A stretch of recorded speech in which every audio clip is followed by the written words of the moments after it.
দুর্নীতি মামলায় আরো চাপে সন্দীপ ঘোষ। মঙ্গলবার কলকাতা হাইকোর্টে আর্জি করে দুর্নীতি মামলার তদন্তের অগ্রগতির রিপোর্ট জমা দিল সিবিআই। অন্যদিকে আরো 3 দিনের সিবিআই হেফাজতের নির্দেশ দেওয়া হয়েছে সন্দীপ ঘোষ এবং টালা থানার ওসি অভিজিৎ মণ্ডলকে।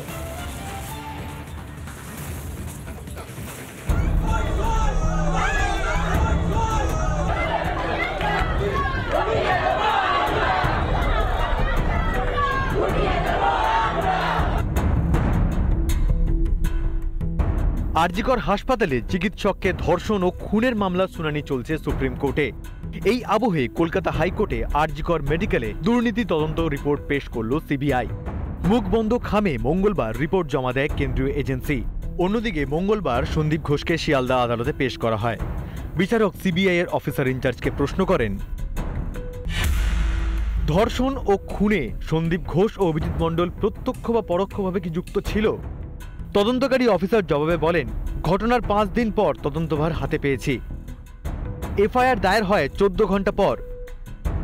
সন্দীপ অভিজিতের মধ্যে ফোনে কথাবার্তাও হয়েছে, আমরা সেটাই তদন্ত করছি। আরজিকর কাণ্ডে প্রাক্তন অধ্যক্ষ সন্দীপ ঘোষের বিরুদ্ধে একের পর এক অভিযোগ সামনে আসার পরেই শিরোনামে উঠে আসে আরও একটি নাম, বিরূপাক্ষ বিশ্বাস। রাজ্যের একাধিক কলেজে নাকি চলতো তার থ্রেট কালচার। বিরূপাক্ষের বিরুদ্ধে অভিযোগ শুনতে তৈরি হলো বিশেষ তদন্ত কমিটি। কারোর কোনো অভিযোগ থাকলে একটি বিশেষ মেল আইডিতে মেল করতে বলা হয়েছে কমিটির তরফে। রিপাবলিক বাংলা। মঙ্গলবারে আর্যিকর দুর্নীতির তদন্তে অল আউট অ্যাকশনে এনফোর্সমেন্ট ডিরেক্টরেট। ভোরবেলা শ্রীরামপুরের বিধায়ক তথা রাজ্য মেডিকেল কাউন্সিলের সভাপতি সুদীপ্ত রায়ের বাড়ি সহ 2টি ঠিকানায় হানা দেন ইডির আধিকারিকেরা। হুগলির দাঁতপুরে সুদীপ্ত রায়ের বাগান বাড়িতেও তল্লাশি চালান ইডির আধিকারিকেরা।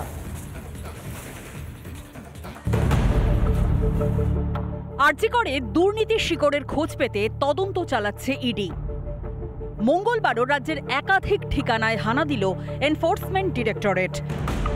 এর আগে শ্রীরামপুরের বিধায়ক তথা আরজিকরের রোগী কল্যাণ সমিতির চেয়ারম্যান সুদীপ্ত রায়ের নার্সিংহোমে তল্লাশি চালিয়েছিল সিবিআই। এবার তার ঠিকানায় পৌঁছে গেল ইডিও। ভোর 6:30 নাগাদ তার বাড়িতে হাজির হন ইডির গোয়েন্দারা। শীতের মোড়ের এই বাড়িতে এটাই হচ্ছে সুদীপ্ত রায়ের নার্সিংহোম এবং এই নার্সিংহোমের ওপর তলাতেই রয়েছে তার বাড়ি।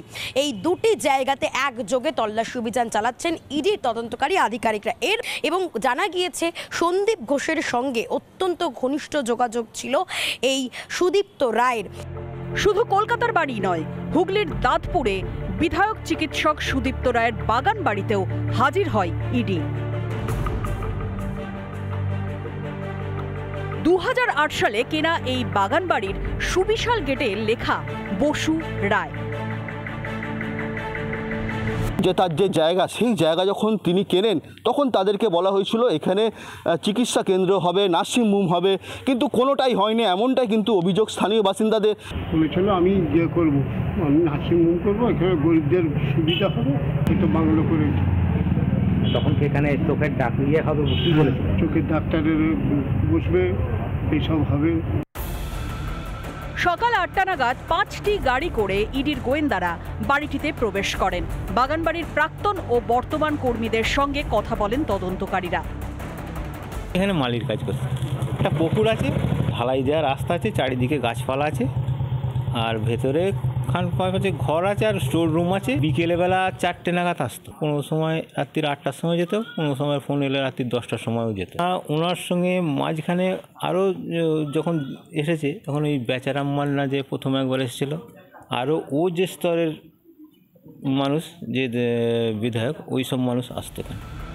প্রায় 3.5 ঘন্টা পর সেখান থেকে বেরিয়ে যান ইডির তদন্তকারীরা। বাড়ি থেকে বেশ কিছু নথি উদ্ধার হয়েছে বলে খবর। বালিগঞ্জে সন্দীপ ঘনিষ্ঠ ব্যবসায়ী সন্দীপ জৈনের বাড়িতেও হানা দেয় ইডি। সন্দীপ জৈন আরজিকরে মেডিকেল সরঞ্জাম সরবরাহের কাজ করত বলে খবর। জৈনের থেকে সন্দীপ ঘোষ কমিশনও নিত বলে অভিযোগ উঠেছে। বহুদিন পর আরজিকরে দিনের পর দিন ধরে ঘটে চলা দুর্নীতি সর্বসমক্ষে এসেছে।